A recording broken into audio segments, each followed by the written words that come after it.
Hello students, today we will be discussing the topic Religion as a Factor of Voting Behavior in India.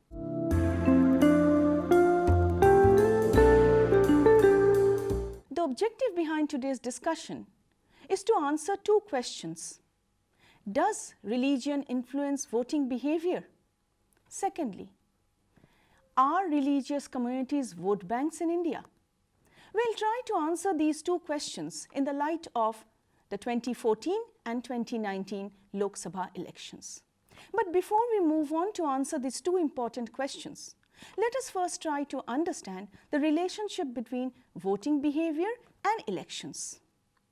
Elections are the basic means of political participation and political socialization. In fact, elections constitute the basis of representative democracy. Through universal adult suffrage, individuals express their will towards different political parties and candidates.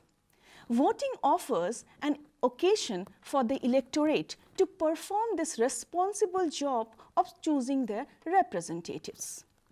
In fact, voting behavior constitutes two important questions. One, why people vote, and secondly, what are the considerations that play an important role in deciding voters' mindset.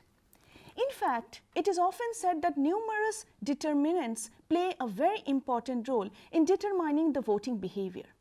Most important are gender, caste, class, language, religion, political issues, election campaigns, party manifestos, credibility of the political leaders.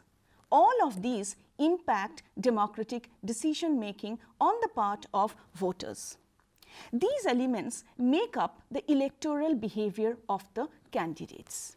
It makes them capable that to whom and in what direction they should cast a ballot. This electoral decision making process is known as voting behavior. Let us try to understand among the different determinants whether religion plays an important role in voting determinant or not. Religion is definitely an important determinant of voting behavior. And why? Different political scientists and sociologists have discussed the interaction between religion and politics. Throughout the world, religion and politics are two imperatives of human society. Religion addresses and conditions man's societal and spiritual balance. Politics shapes the act of religion and figures out who gets what, when and how in any given political setting. Different political parties use religion for getting political support. Let us try to understand the impact of religion on the voter's mindset in a country like India.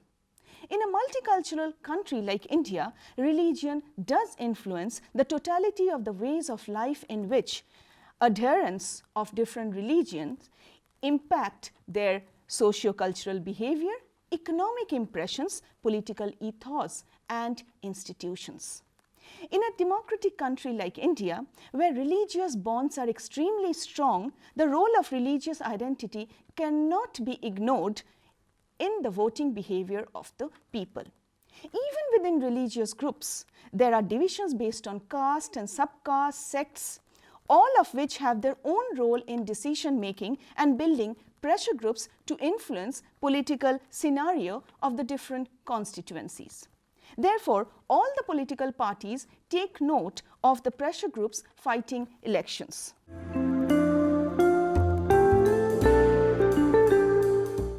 Let us try to understand the impact of secularism on elections.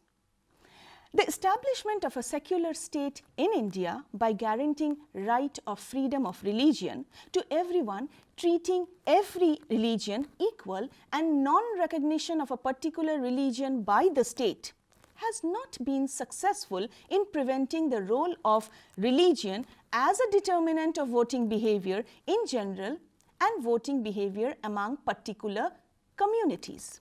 The existence of such political parties and new political groups as stand linked with particular religion. For example, we can say about the Muslim League, the Akali Dal, Hindu Mahasabha, Shiv Sena, have been one of the various reasons behind the continued role of religion as a determinant of voting behavior. Religious pluralism of the Indian society is a major feature of the environment of Indian politics, and it greatly influences the struggle of power and the different political parties contesting elections. The selections of candidates is done with an eye upon the presence of a religious majority in a particular constituency. The candidates do not hesitate to seek votes by playing the religious card with co-religious voters and the secular card with members of other religious communities. Use of religious places for political ends is also a standard practice, particularly during elections. The religionization of socio-political issues is again resorted to by different political parties. The voters very often vote on religious considerations. This religionization of socio-political issues is primarily because religion is a source of identity as well as a factor of bonding in the lives of people, mainly in rural areas. However, students, we should also note that during the post-independence period, communally divisive vote bank politics and pampering of minorities have often been undertaken by political parties. This brand of politics encourages voters to vote on the basis of narrow communal considerations and often against their better judgment. Now, this has been followed by political parties across the years. For instance, we can speak about the Congress having its vote bank among the Muslims, other minorities, and the BJP among the Hindus, trying to create vote bank consolidation. For example, if you look into the 1975 emergency period and whether vote bank politics was resorted to. Yes, students. The Muslims were hostile to the emergency in 1975, though the Muslim League supported the emergency. In elections 1977, the Muslims in North India did not support the Congress government. So Indira Gandhi tried to lure them back so that without their support, Congress could not have won in 1980. And as constitutional expert Noorani says, with their support, it would probably have won the 1977 elections. In 1984 elections, she used the minority's support, while she used the majority's support in order to win over elections on the issue of national security. In fact, after her assassination, her son Rajiv Gandhi also followed her style of politics. Although the Congress attention to minorities led to the defeat of the BJP in the 1984 Lok Sabha elections, it did help the Sangh Parivar in creating a Hindu vote bank in their favor and polarizing the society. Eventually, the Ayodhya movement consolidated Hindu majority vote bank and the BJP increased their seats in parliament from 2 in 1984 to 182 in 1999. Let us try to understand this vote bank politics and whether it exists now. We'll try to understand this issue on the basis of the 2014 and 2019 Lok Sabha elections. Now, for convenience of understanding, I have divided the entire issue into two parts: nature of Hindu electoral politics and nature of Muslim electoral politics. Let us first start with nature of Hindu electoral politics. As per the 2011 census data, Hindus constitute 79.80% of the total population.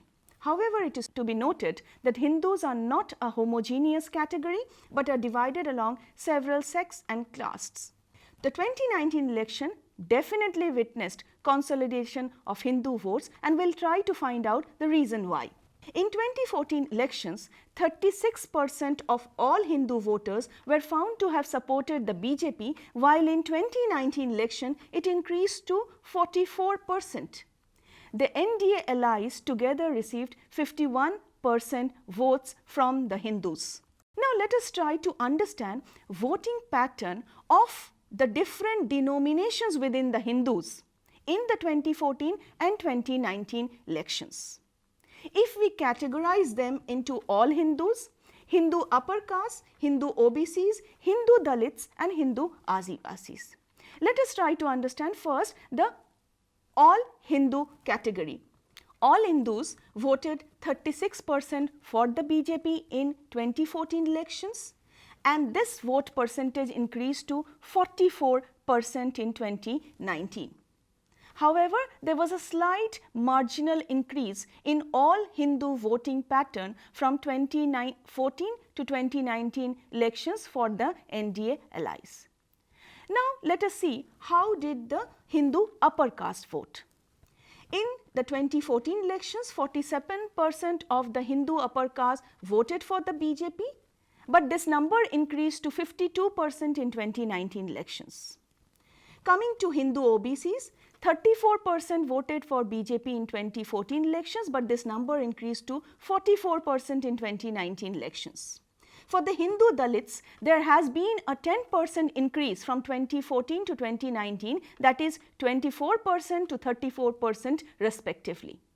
Coming to Hindu Adivasis, the number also increased from 37% in 2014 to 44% in 2019 elections. Thus, we can say that BJP was able to secure huge Hindu support from all communities including Dalits and Adivasis when compared to 2014. This is indicative of consolidation of Hindu votes. But that does not mean that across the different constituencies of the country, Hindus voted uniformly. Let us try to understand how Hindus voted in the northern and southern parts of the country. Among Hindus, the BJP received some of the highest vote shares in the northern part, that is 68% of the total votes, and in central India, the BJP received 65% of Hindu votes, which included India's capital Delhi and its most populous state, Uttar Pradesh. In South, significant share of Hindu voters, 20%, say that they supported the Indian National Congress, which has led the country for most of the years since its independence. Therefore, we find that the mindset of the Hindu voters in North and South India are not the same. Regional parties including Telangana Rashtra Samiti, YSR Congress Party also received significant votes from the Hindus in southern India. Now, this differences in voting pattern of southern Hindus and those who live in north and central regions are part of the broader regional differences among Hindus in India. For example, Hindu nationalist sentiments appear to have a smaller foothold in South India. Nationally, 64% of Hindus believe that being Hindu is very important to be a truly Indian citizen.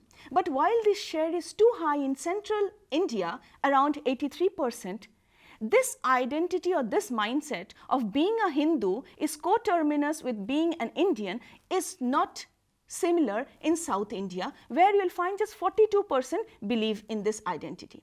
Views of the BJP also differs along other religious lines in India also. Among the minority communities, Jains appear to be the only group who strongly embrace BJP. 70% of the Jains are said to feel that they are closest to the BJP regardless for whom they voted for in the 2014 elections. Meanwhile, other religious groups have shown less support for the ruling party. Fewer than a third of Buddhists, say 29% of Buddhists, Muslims 19%, Sikhs 19%, Christians 10% said that they voted for BJP in the 2019 elections. Therefore, one thing that is to be noted is that among other communities, say Muslims, Christians and Sikhs, there has been a decline in vote share.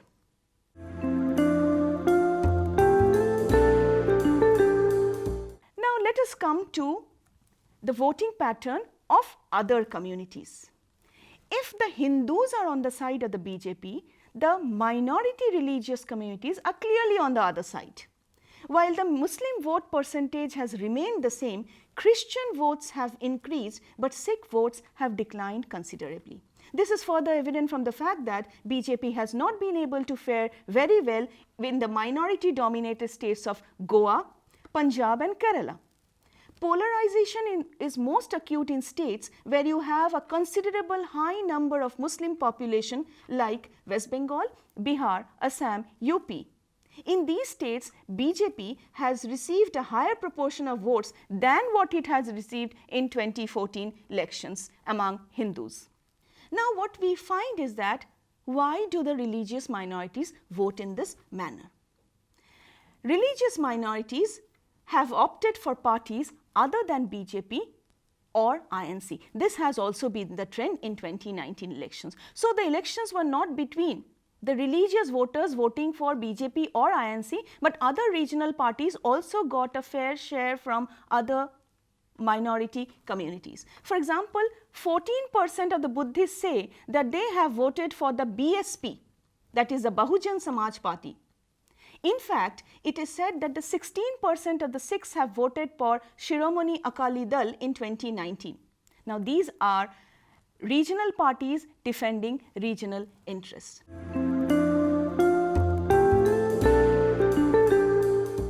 Now, let us come to Muslim electoral politics.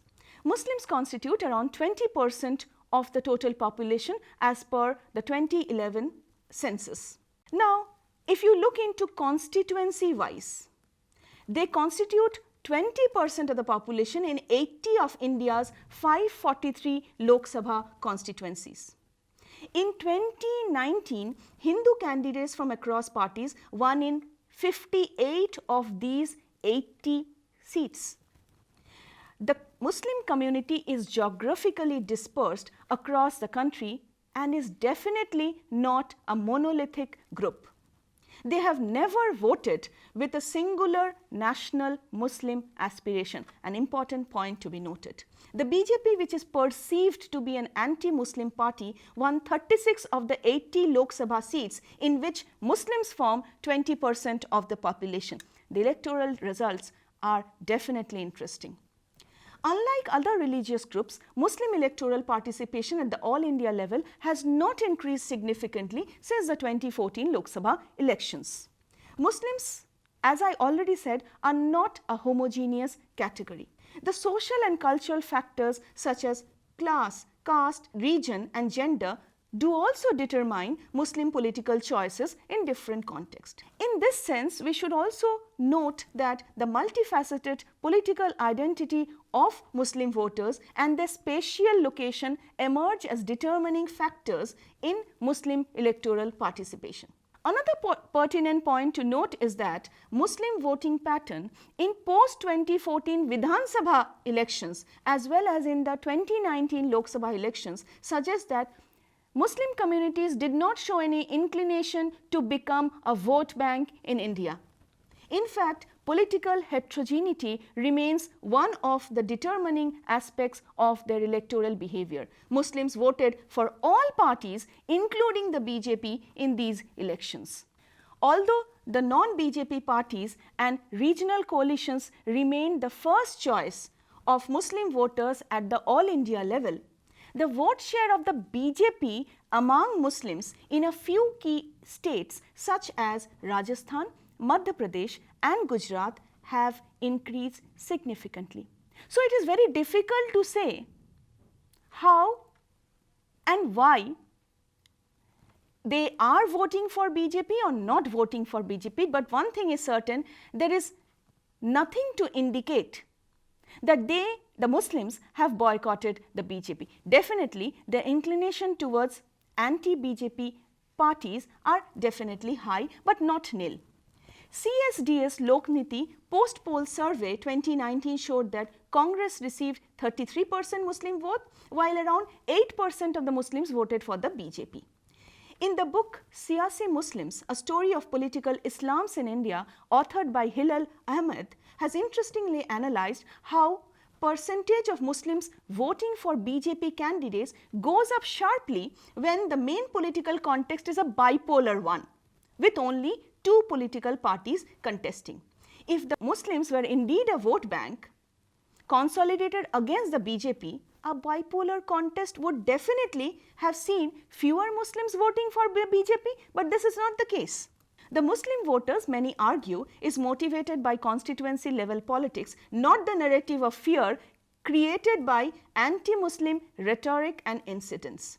Like the Hindus, Muslim identity on the ground is also highly fragmented, varying with religious denomination, region, language, class.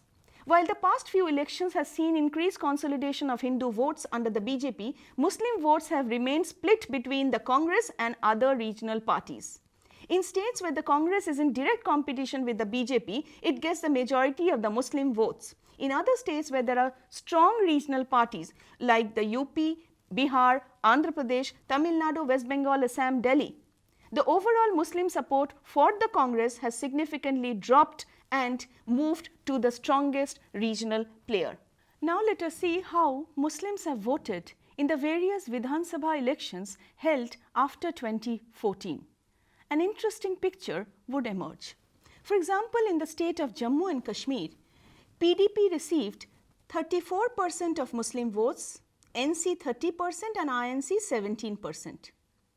In Bihar, the Grand Alliance received 75% while NDA received a meager 6%. In Uttar Pradesh, SP Congress combined received 65%, BSP received 19% of Muslim votes. In Assam, Indian National Congress received 42% while AIUDF received 36% of Muslim votes. Coming to Gujarat, INC received 46% and BJP 26% of Muslim votes.